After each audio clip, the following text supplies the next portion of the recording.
So, the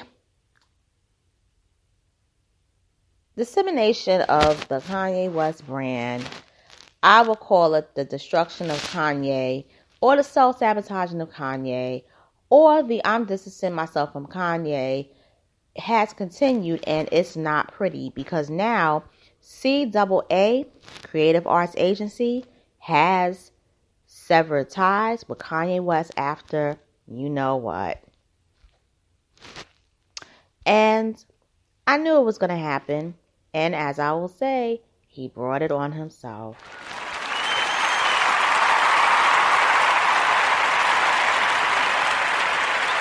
Hey everyone, it's your girl. I'm back with another one. And I'm going to talk about this according to Los Angeles Times. But before I begin, I have to say I can't feel bad for Kanye to a point. Because he's not doing this because, in my opinion, of sincerity. He's doing this to pretty much, I don't want to say advertise, but he's doing this to pander to the alt-right crowd. He's not doing it for black people. But, nevertheless, I must begin reading.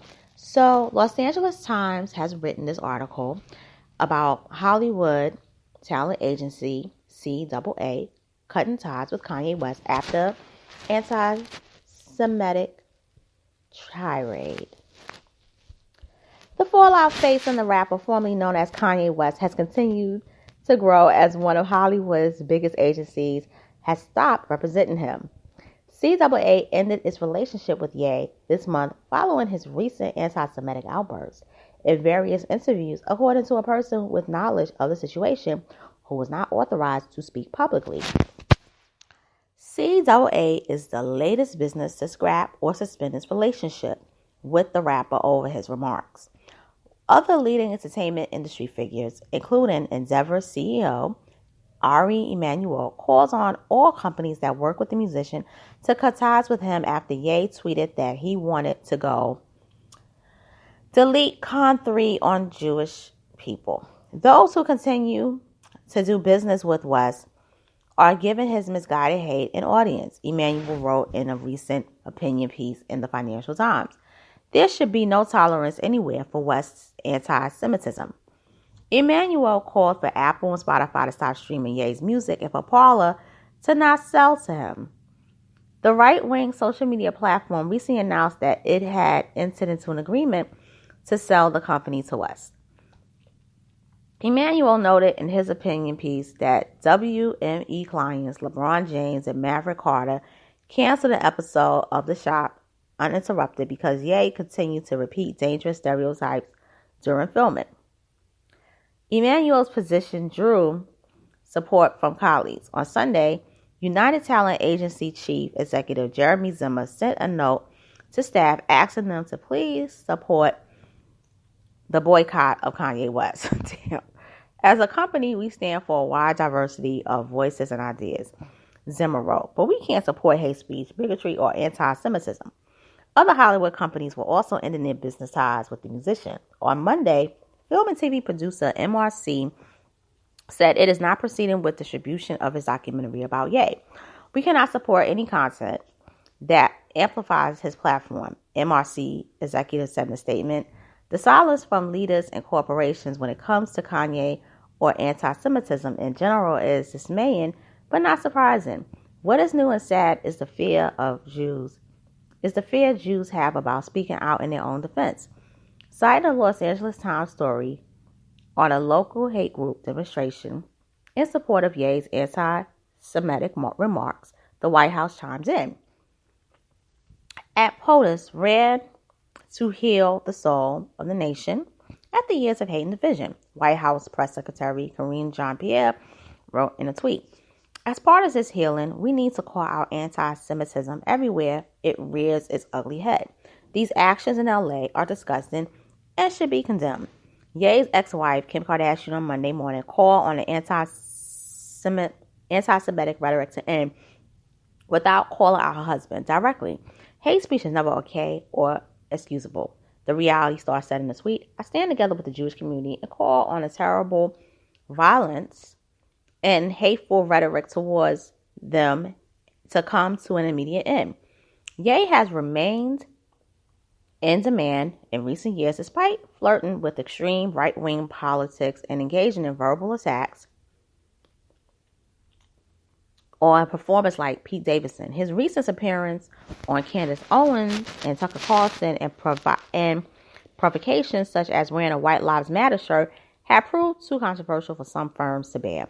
Ye's outbursts in the past have often been excused in part because of his struggle with what he has said is a diagnosis of bipolar disorder.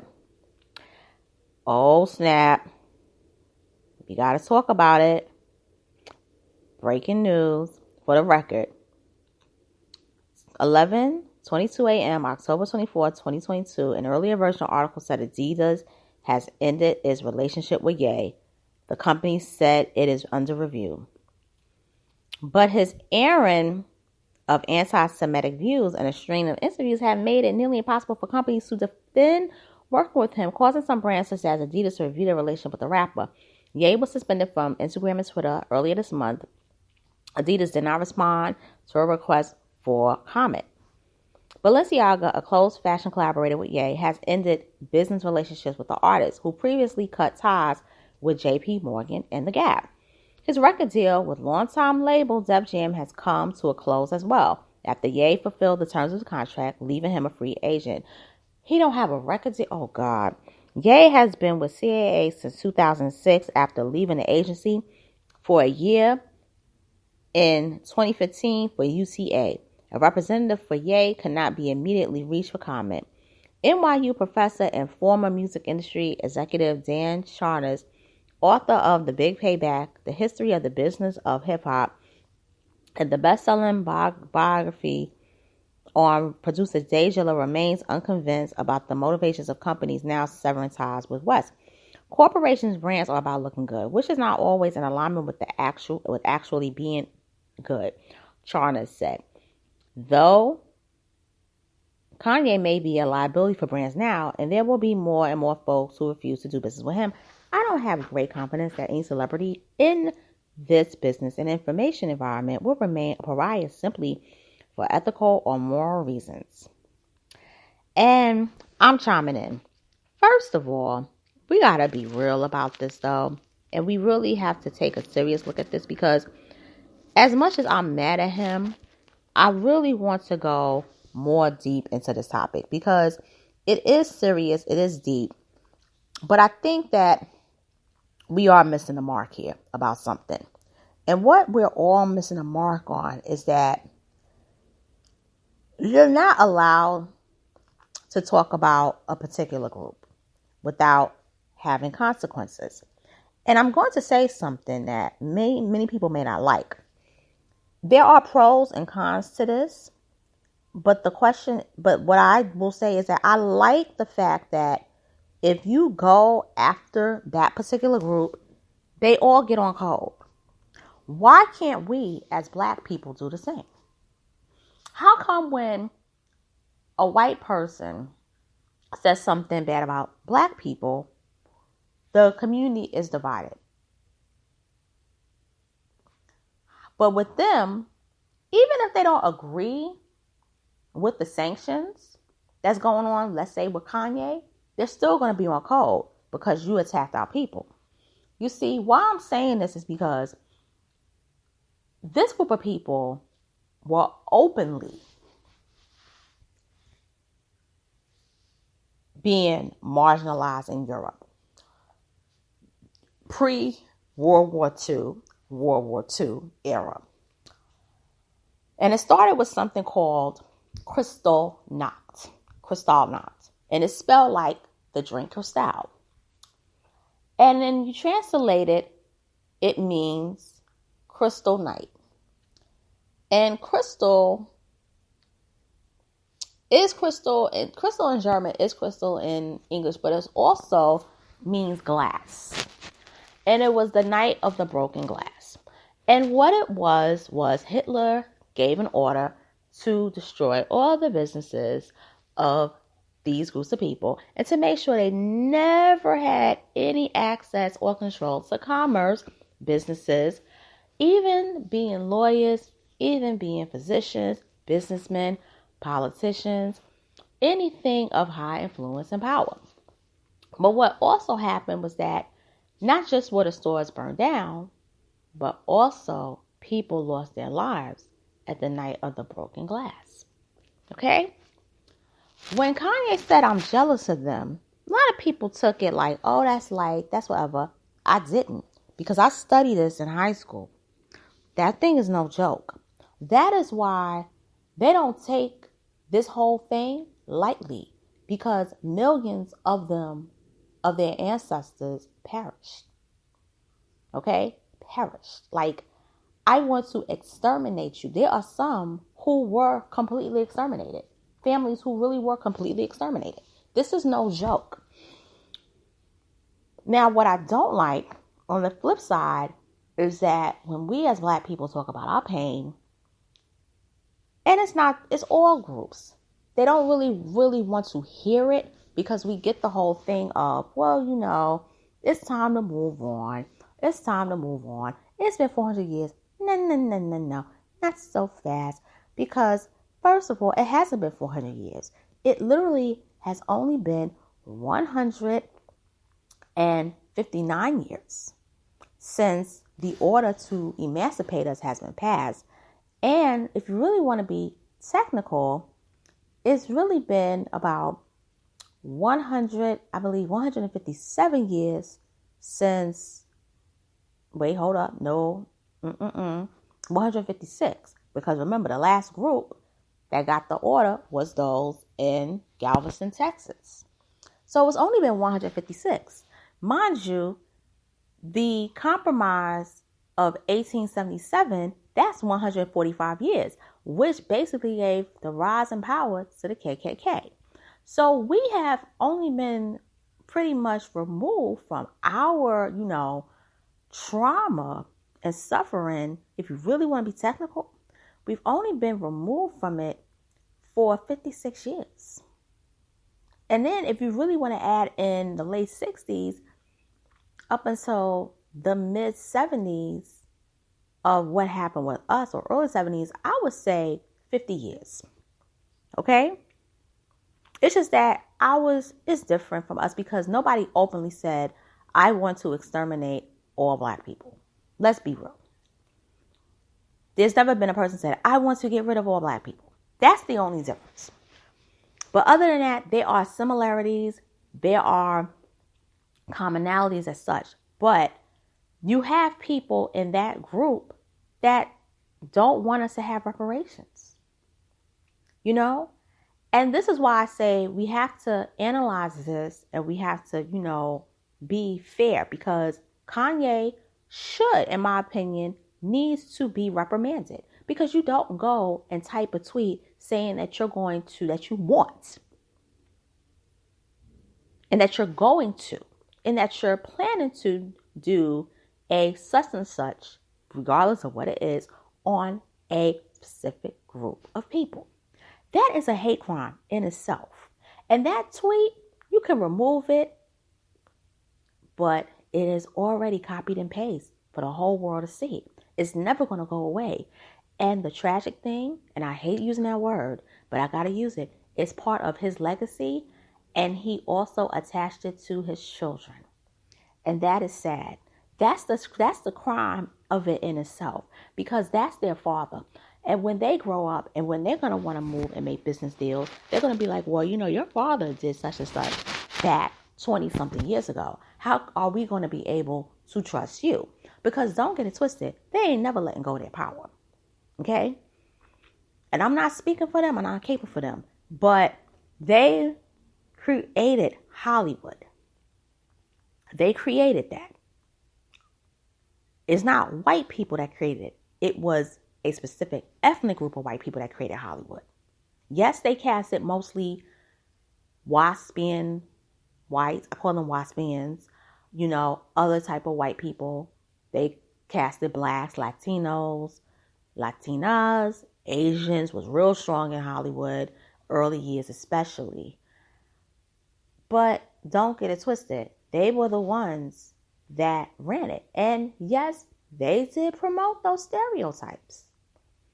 A a lot of those stereotypes of black people, of even white people, of Asians, of Latinos, they gave the green light for that to happen.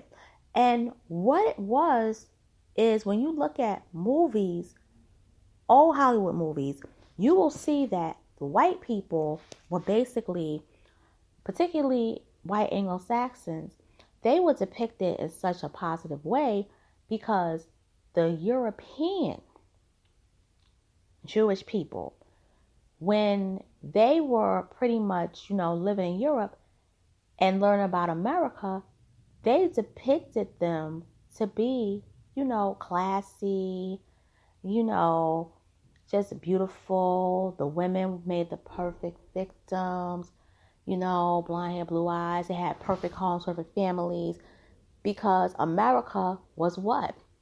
The land of opportunity, where, anybody could come over and make it if you was white. And so they really, depicted them in such a positive way. But the black people were subservient because they knew our history.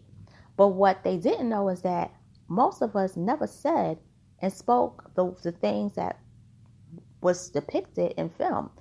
We never acted like Stepin Fetchit. We never acted and spoke the way, we never said Yazza. Black people in the South never said Yazza.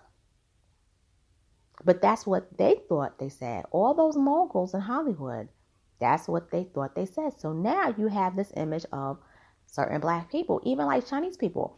The way they squint their eyes, Chinese people don't do that.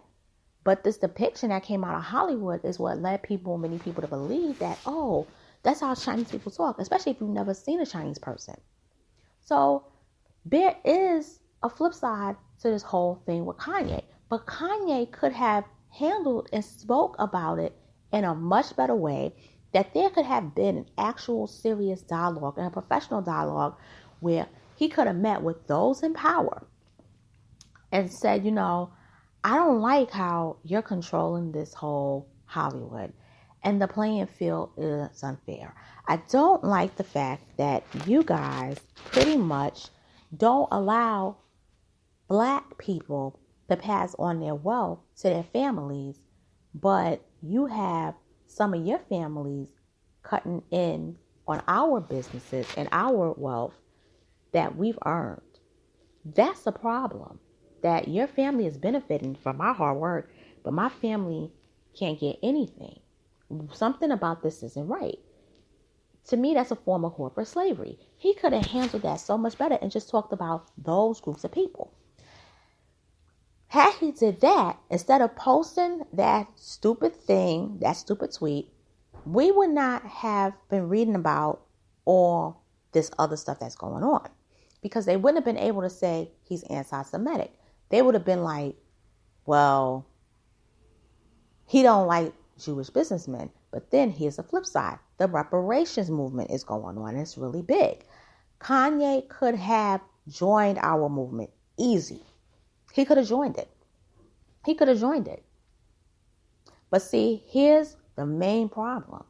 Candace Owens and the alt-right crowd. You got Candace in your ear, Kanye. And I'm going to talk about this because Candace is ruining your brand. And you could have got away from her, but now it's too late. Because now you're caught in a lawsuit. Now you're caught losing everything. Your JP don't want to deal with you. And you're going to end up being worth less than Kim Kardashian.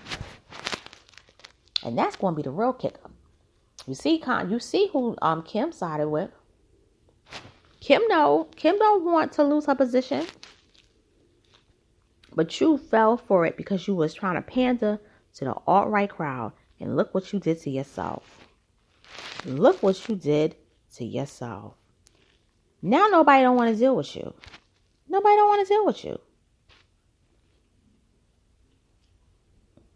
And now you got, of all people, Aryan Nation coming in, rocking with you.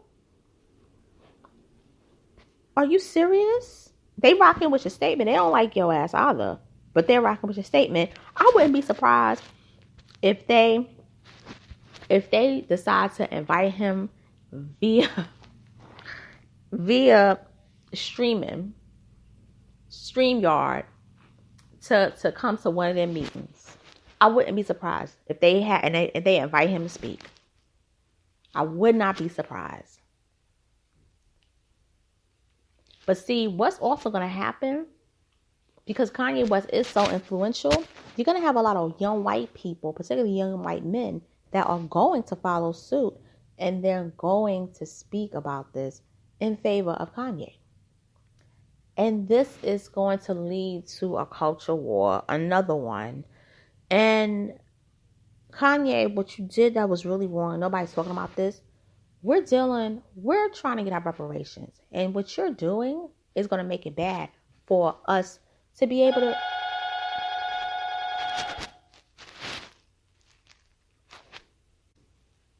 Sorry about that. That was a bell that I don't know why I was wrong, because I haven't ordered anything.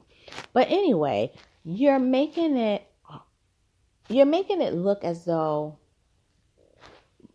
Black people, we are doing something really serious now.